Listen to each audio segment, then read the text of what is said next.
Nobody panic, nobody panic. Ah, geez, what have I done with my life this whole entire time? Apparently, we have all been using our precious plugins completely wrong. Completely wrong! And boy, are you gonna feel stupid when you learn the information that I've got for you today. I know I felt extremely dumb, especially when I heard this information. You're gonna think, oh man, it's so obvious. Now I'm sure you're sitting there thinking, hey man, come on, spit it out. Tell me, what is this information? Well, sit back and get ready, because if you play guitar and you use any kind of amp simulator or modeler, especially like neuraldsp plugins, and you make music at home on your computer and you record into an interface, this thing is a giant piece of information that is going to be extremely useful to you. So without further ado, here we go. So there's this guy. His name is Ed S on YouTube, and he put out a video not too long ago titled How to Set the Optimal Input Level for Amp Sim Plugins. And in this video, he goes to explain a couple different things. And I will link his video down in the description along with any other material I find relevant to this situation, because this is not something that I discovered.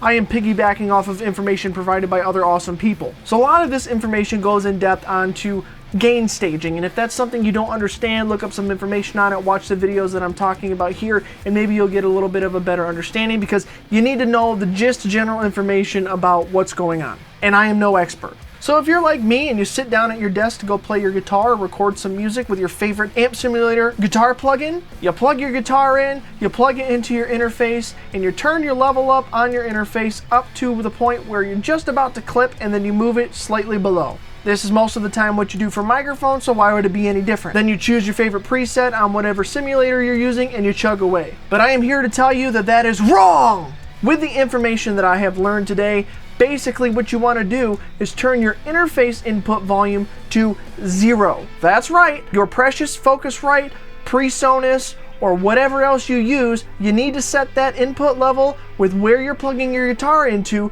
to 0. To make up for that, you adjust the input volume in your simulator. Think about it this way. When you plug your guitar directly into an actual amplifier, there's nothing in between your guitar and the amp talking. You are plugging straight into the amplifier and it responds to the signal sent by your pickups in your guitar. But when you plug into your interface and then you run an amp simulator of some kind, you're putting your interface in between the amp and your guitar. So when you crank that input volume to just below clipping, you are actually introducing another preamp before the signal hits the actual plugin. So essentially, if you want to compare this to actual guitar gear, doing that sort of acts like putting a boost in front of your amp to overdrive for like a chunky metal tone. So your gain staging gets all thrown off. So let me show you a little bit what I'm talking about.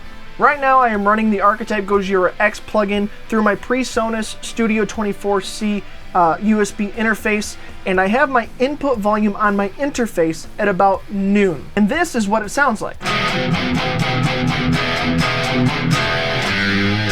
But if we adjust our settings to what we've been talking about, and I turn my interface input volume all the way down to 0, and I go to just the input volume on the plugin, this is what it sounds like. Now you might be thinking to yourself, how did I know where to set the input level on the plugin? Well, thanks to our good friend Ed S, there is a spreadsheet that he's got some of the most common USB interfaces that you might be using, and a bunch of information across different kinds of amp simulators from different companies, from neuraldsp and all sorts of other plugins that you might be using, and all the information you need is there. It tells you what level your interface usually gets set at, and it also gives you information based off of what brand of amp simulators you use, what to put the input volume to level it out to where it's supposed to be when everybody from that company actually modeled the simulator.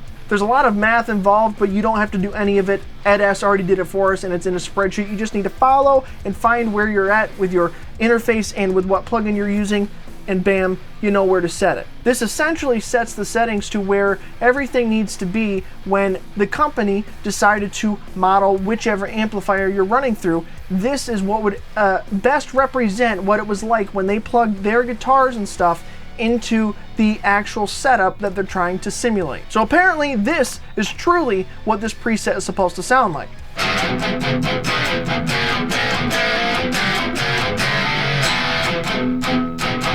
There is a significant reduction in gain, which makes sense. There's no effect of an actual preamp being boosted in the front end of this amp before the amp actually does anything with the signal.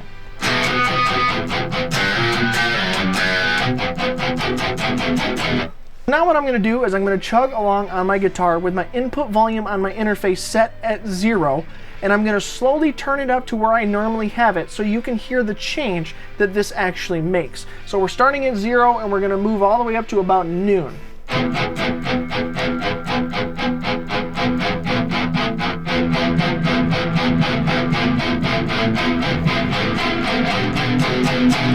You hear the big difference? This is where I normally have it set at noon. And this is it set to 0 on my interface.